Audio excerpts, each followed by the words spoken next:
lié au combat de la foi. Donc le combat de la foi, vraiment, c'est très très important. C'est très très important. Un enfant de Dieu ne doit pas négliger le combat de la foi. Parce que le combat de la foi, c'est ce qui peut te permettre de demeurer. C'est-à-dire par le combat de la foi, tu peux en sortir victorieux, mais tu peux sortir aussi ébranlé. Vous voyez? Et si tu sors ébranlé, toutes les promesses qui avaient été faites pour toi, tu passes à côté des promesses. Voilà pourquoi on parle de ces choses comme ça, mais dans notre vie pratique, c'est des choses qui vont nous arriver d'une manière ou d'une autre. Voilà pourquoi ces enseignements, c'est simplement pour pouvoir nous alerter face aux dangers qui sont devant de nous, face aux dangers du monde des ténèbres. Vous savez, nous sommes maintenant dans le royaume de Dieu, bien qu'étant sur cette terre. Ce qui dérange la présence des gens de ce monde, c'est que nous ayons maintenant la nature divine en nous. Vous voyez? Et comme eux, ils ont la nature de cette terre, ils ne peuvent pas t'aimer. Comprenez? En réalité, ce n'est pas toi qui dérange ta personne, non. Parce que toi, tu ne peux pas déranger un individu. C'est Christ en toi qui dérange. C'est la lumière de vie qui est en toi qui dérange. C'est-à-dire le monde ne se retrouve pas en toi. Et réellement, la Bible nous dit dans le livre de Hébreux, eux dont le monde n'était pas digne. C'est-à-dire le monde n'est pas digne de nous. C'est-à-dire le monde n'est pas fier de nous. Pourquoi? Parce que le monde a un enseignement. Ils sont dans un royaume. Et dans ce royaume-là, la Bible nous dit que malheur à celui qui appelle le mal bien, le bien mal, qui change les ténèbres en lumière et la lumière en ténèbres. Là, pour ça, la Bible nous dit malheur. Or, toi, étant un enfant, c'est-à-dire, ça, c'est l'enseignement des gens de ce monde. C'est-à-dire, les gens de ce monde, ils changent la lumière en ténèbres. Mais maintenant, la Bible nous dit malheur. Mais toi, étant un enfant de Dieu, ce qui est ténèbres, tu dois l'appeler ténèbres. Tu ne peux pas commencer à blanchir les ténèbres, non. Un enfant de Dieu, ce qui est mal, il le condamne. C'est ça qui fait notre force et notre différence.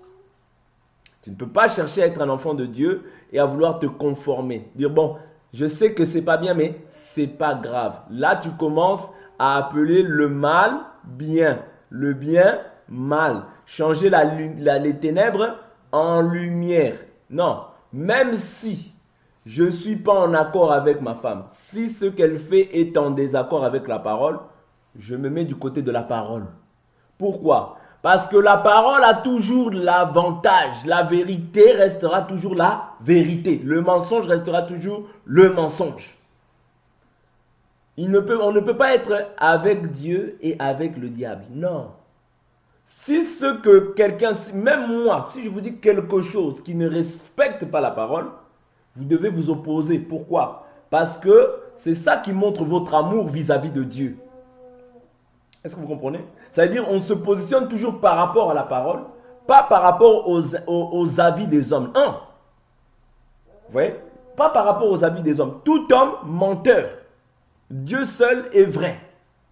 Voilà pourquoi même si je vous dis quelque chose, Paul même dit, si même moi, ou si un ange vous enseigne un autre évangile que celui que vous avez reçu, qu'il soit maudit. C'est-à-dire quand on t'enseigne un autre évangile, tu es maudit. Voilà pourquoi toi aussi, quand tu commences à blanchir ce qui est ténèbres, ma soeur, mon frère, sachez que la Bible nous dit malheur. Vous comprenez? C'est-à-dire les ténèbres, même si les gens sont 1000, si c'est les ténèbres, je dis c'est les ténèbres. Pourquoi? Les ténèbres, ce n'est pas notre royaume. Mais nous sommes dans ce royaume-là. Voilà pourquoi Jésus a dit, vous êtes dans le monde, mais vous n'êtes pas de ce monde. L'enseignement que nous avons, c'est l'enseignement d'en haut, que nous devons reproduire sur cette terre. Voilà pourquoi la Bible nous dit que ta volonté soit faite comment? Sur la terre, comme au ciel. En réalité, nous reproduisons l'enseignement du ciel. Voilà pourquoi Jésus a dit, je ne fais que ce que j'ai vu auprès du Père. Est-ce que vous comprenez? Parce que le Fils fait naturellement la volonté du Père. Vous voyez? Voilà pourquoi nous aussi, étant de la même race, étant de la même nature, de la nature de Dieu, étant de sa race, parce que nous avons une race, non plus de Kinshasa ou de ceci. Non, notre race, c'est la race céleste. Notre race, c'est la race de Dieu. Acte chapitre 17. Nous sommes de sa race. Ce n'est pas moi qui dis. Sinon, vous allez dire, oh, c'est moi qui ai dit. Acte 17. Acte 17, 29. Ainsi donc,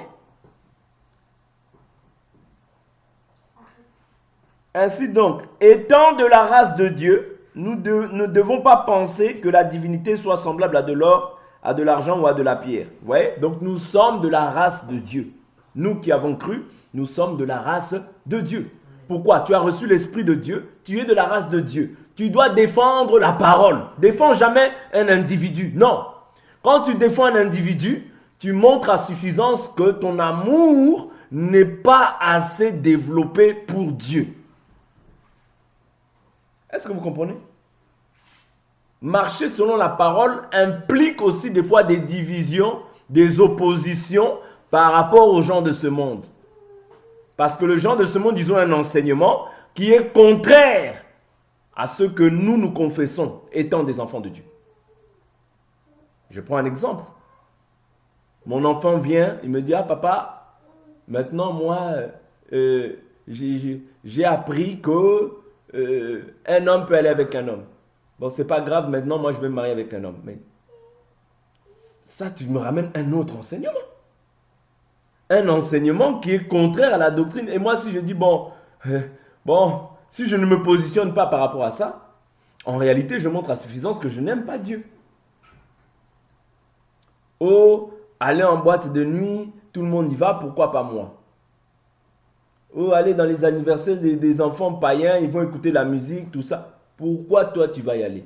Parce qu'ils vont écouter la musique du monde. Je ne dis pas ça comme une loi. Chacun est libre.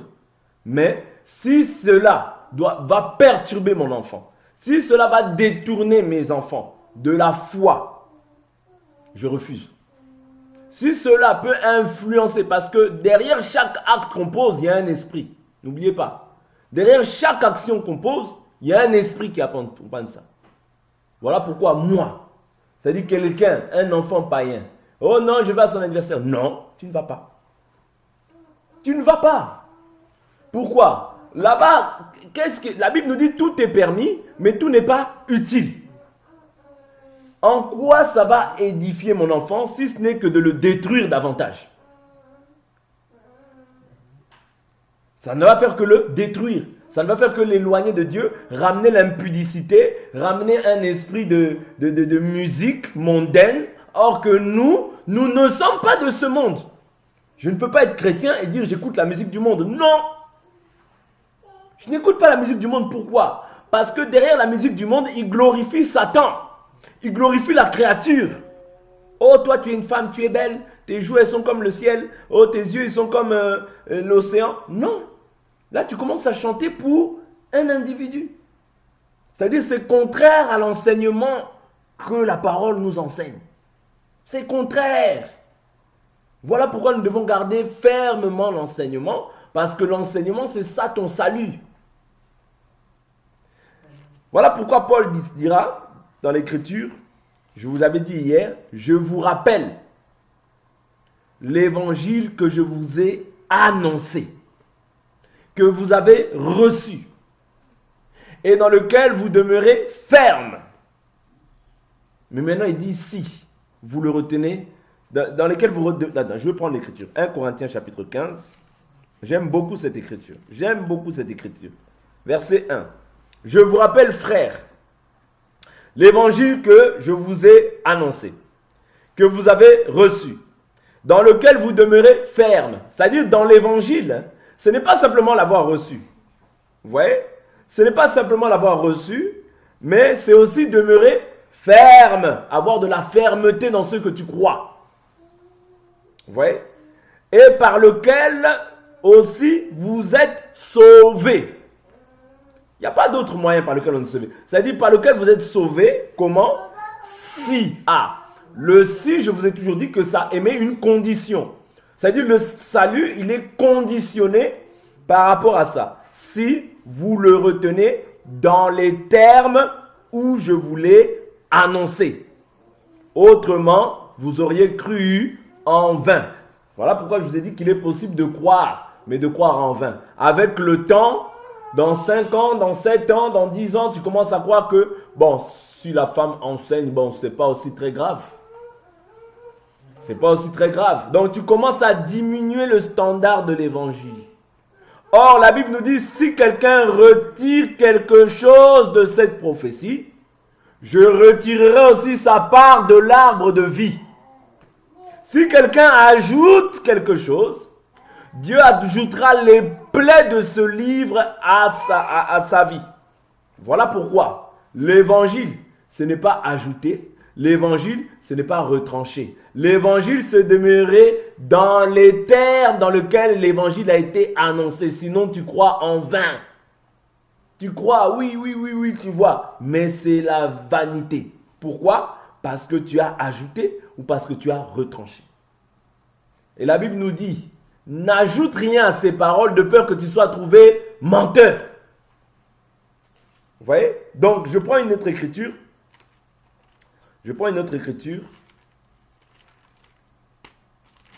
Que je vous avais dit que le problème,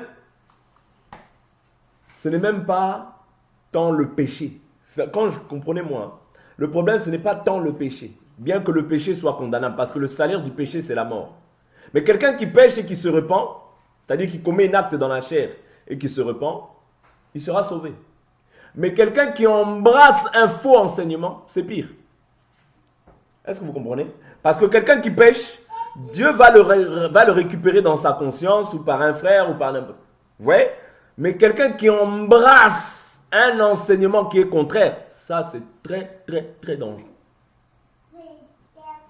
C'est une injustice, parce que la Bible dit toute injustice est un péché. Vous voyez? Et quand tu embrasses un autre enseignement, tu manifestes aussi l'infidélité vis-à-vis du Seigneur. C'est-à-dire que tu n'es pas fidèle à la parole. Voilà pourquoi il est très important de demeurer dans l'évangile, dans la simplicité de l'évangile. Parce que la Bible nous dit dans le livre de 2 Corinthiens, je vous prends souvent cette écriture, 2 Corinthiens chapitre 11, verset 2, « Car je suis jaloux à votre sujet d'une jalousie de Dieu, parce que je vous ai fiancé à un seul époux, pour vous présenter au Christ comme une vierge pure. » Vous voyez, une vierge, la virginité, la virginité symbolise la pureté.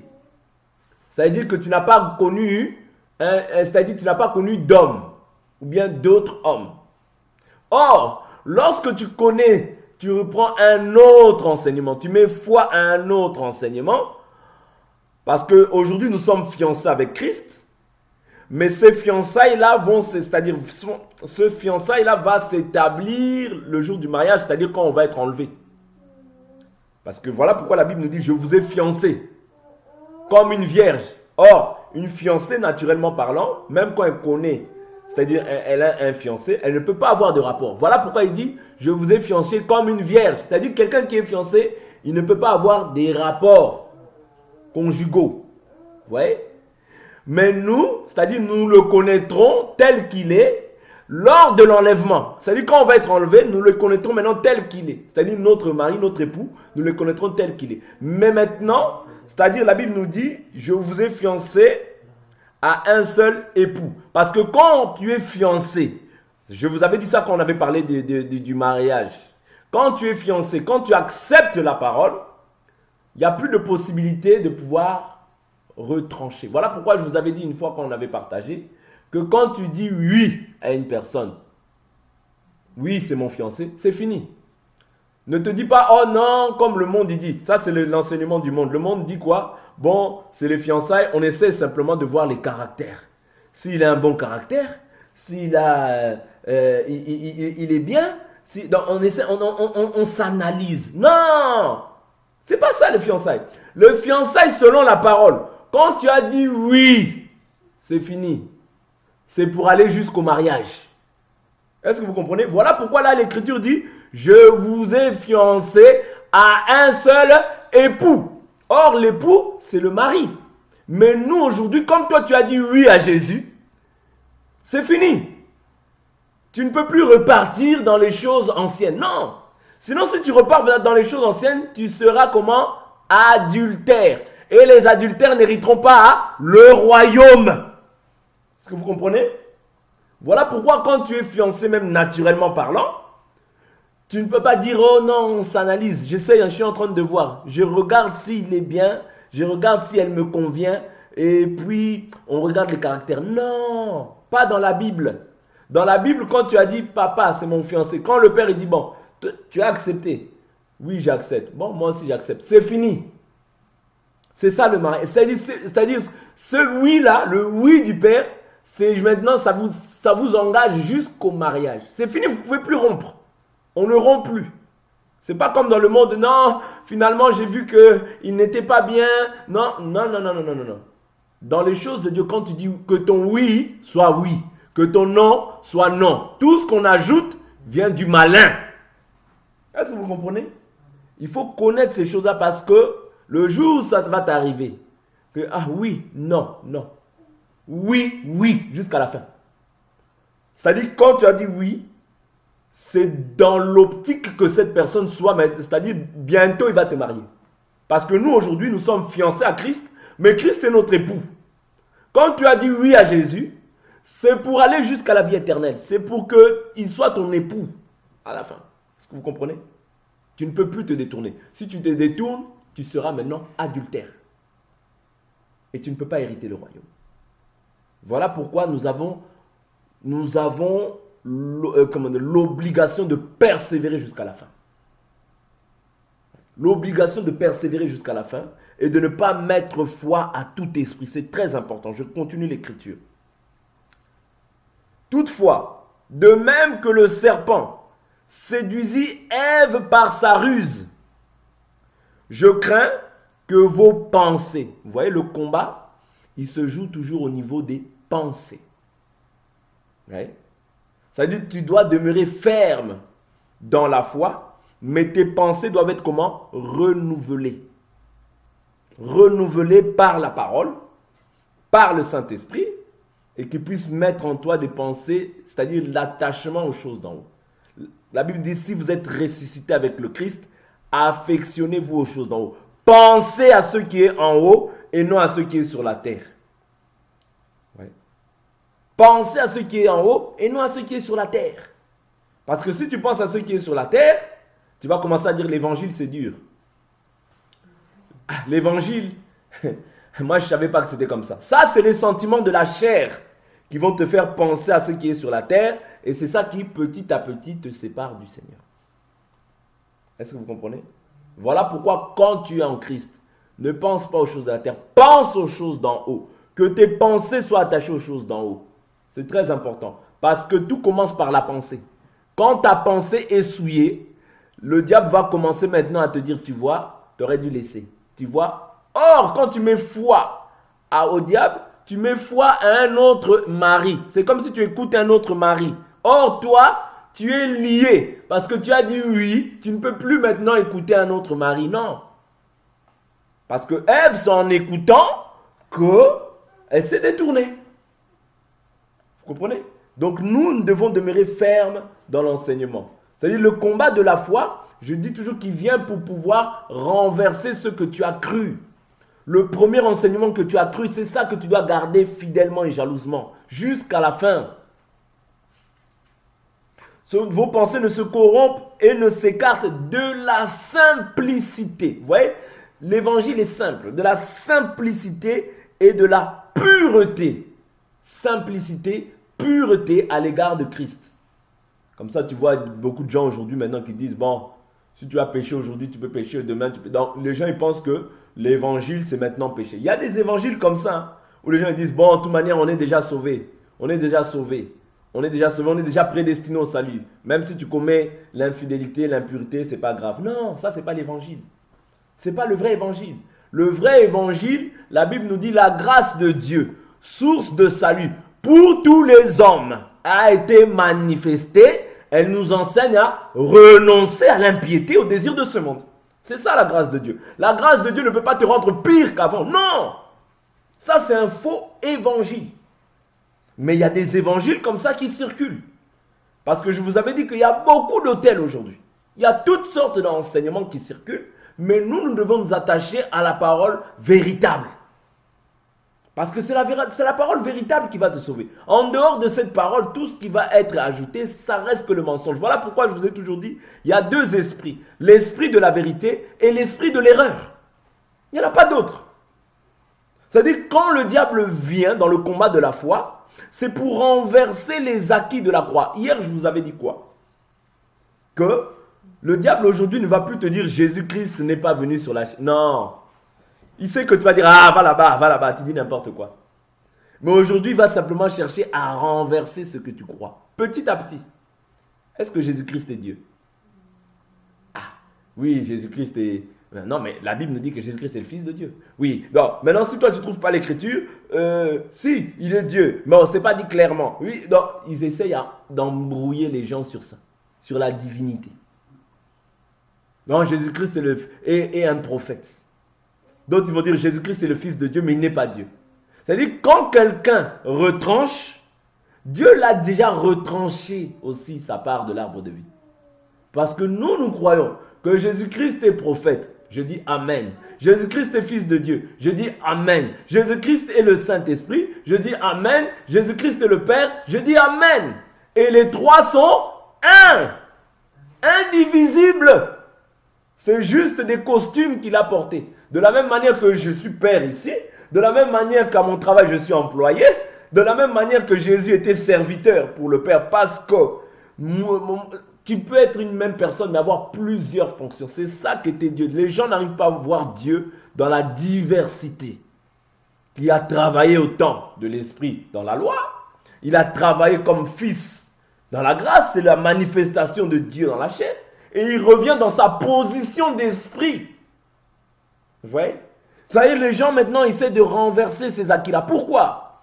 Parce que si tu demeures jusqu'à la fin dans cet enseignement, c'est ton salut. Voilà pourquoi le diable ne s'oppose pas contre les religions, les musulmans, tout ça. Non, il ne s'oppose pas à ça. Oh, catholique, non, il n'y a pas de problème avec les catholiques. Oh, protestants, il n'y a pas de problème. Ils croient que Jésus, ils croient en la Trinité, il y a trois dieux. Oui, ils vont pas ça. Mais quand toi tu as la vraie foi, c'est toi qui seras persécuté. Pourquoi? Parce que c'est toi qui as le véritable enseignement. Quand tu as le véritable enseignement, tu dois le garder jalousement. Parce que le diable est descendu avec une grande colère, sachant qu'il lui reste peu de temps. Et dans ce peu de temps-là, il va user de toutes les stratégies pour renverser la foi. Pourquoi? Lui, il est condamné. C'est comme si quelqu'un qui sait que moi, de toute manière, je suis condamné à mort. C'est fini. Même si je pleure de minuit jusqu'à minuit le lendemain, il n'y aura pas de pardon pour moi. Donc, qu'est-ce qu'il va faire? Ah, moi, comme je suis condamné, maintenant, je vais aussi essayer d'emmener tout le monde avec moi. Vous voyez? Le diable est un mauvais maître. C'est-à-dire, il cherche à séduire les gens pour les emmener à la perdition avec lui. C'est ça. Voilà pourquoi quand tu rejettes l'enseignement, tu rejettes Dieu, tu as tout perdu. Est-ce que vous comprenez? Je prends encore une autre écriture et on va s'arrêter là, je crois, par la suite. Je prends une autre écriture. 1 Timothée.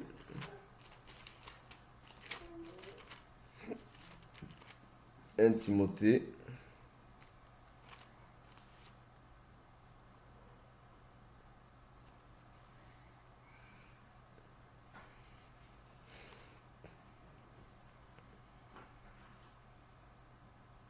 Timothée chapitre 1 verset 18. La recommandation que je t'adresse, Timothée, mon enfant, selon les prophéties faites à ton sujet, c'est que d'après elles, tu combattes le bon combat, en gardant la foi et une bonne conscience. C'est-à-dire, si tu veux garder la foi, tu dois avoir une conscience pure. Tu ne peux pas garder la foi si ta conscience est souillée. si ta conscience est toujours attachée aux choses de la terre. Non. Parce que ce qui souille ta conscience, c'est au niveau de ta chair, au niveau de tes pensées. Cette conscience, quelques-uns l'ont abandonnée. Parce que ta conscience, c'est Dieu. Vous voyez? Quand tu abandonnes ta conscience ne te parle plus bien, tu fais abstraction à ce que te dit ta conscience. Mon frère, tu abandonnes le Seigneur par là quelque part. Quelques-uns l'ont abandonné et quand ils abandonnent la conscience, qu'est-ce qui se passe?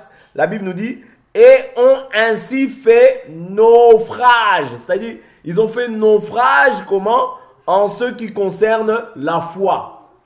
Et ils ont fait naufrage. Ils ont coulé. Ils se sont éloignés du Seigneur. Ils ont sombré.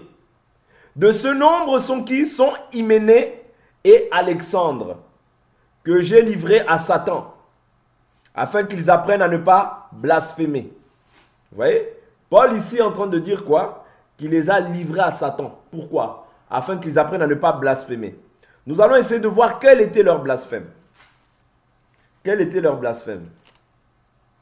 Je vais dans le livre de 2 Timothée chapitre 2, verset 16. Écarte les discours vides et profanes, car ceux qui les tiennent avanceront toujours plus dans l'impiété. Leur parole rongera comme la gangrène. De ce nombre sont Hyménée et Philette, qui se sont écartés de la vérité, disant que la résurrection est déjà arrivée, et qui renversent la foi de quelques-uns. Pourtant, la solide base posée par Dieu subsiste scellée par ses paroles. Le Seigneur connaît ceux qui lui appartiennent, et quiconque prononce le nom du Seigneur, qu'il se détourne de l'injustice. Vous comprenez? Donc, Paul, il les a livrés à Satan. Pourquoi? Il les a livrés à Satan pour qu'ils apprennent à ne pas blasphémer. C'est-à-dire, quand les gens sont en train de pouvoir dire ça, c'est des choses qui sont déjà arrivées, qu'on a vues, qu'on a vues dans le passé. Ça veut dire qu'il y a quelqu'un qui s'est levé comme ça, un prédicateur qui commençait à dire, le Seigneur est arrivé, il va arriver dans peu de temps. Il a donné même une date, le jour, l'heure à laquelle il va arriver. Il y a aussi une sœur qui avait fait ça. Elle a dit, moi j'attends le Seigneur. Elle a pris tous ses bagages, tout. Elle a dit, c'est bon, le Seigneur va arriver. Ils ont vendu leurs affaires, tout ça. Le Seigneur m'a dit, il va arriver tel jour. Esprit d'égarement. Voilà pourquoi il ne faut pas mettre foi à tout esprit. La Bible nous dit que Paul dit, les a livrés à Satan. Pourquoi? Pour qu'ils apprennent à ne pas blasphémer. Or, quand quelqu'un fait une telle action, c'est un blasphème. Il blasphème contre le nom du Seigneur. Vous voyez? Donc, quelle était la raison, quelle était la cause de leur blasphème? Ils disaient que la résurrection était déjà arrivée. Vous voyez? Et comme ils disent ça, ils sont en train de renverser la foi des gens qui croient en Jésus. Ils renversent leur foi. Est-ce que vous comprenez? Donc c'est très important de demeurer dans la foi. Voilà pourquoi je dis, tu peux commettre un acte de péché. Tu as volé.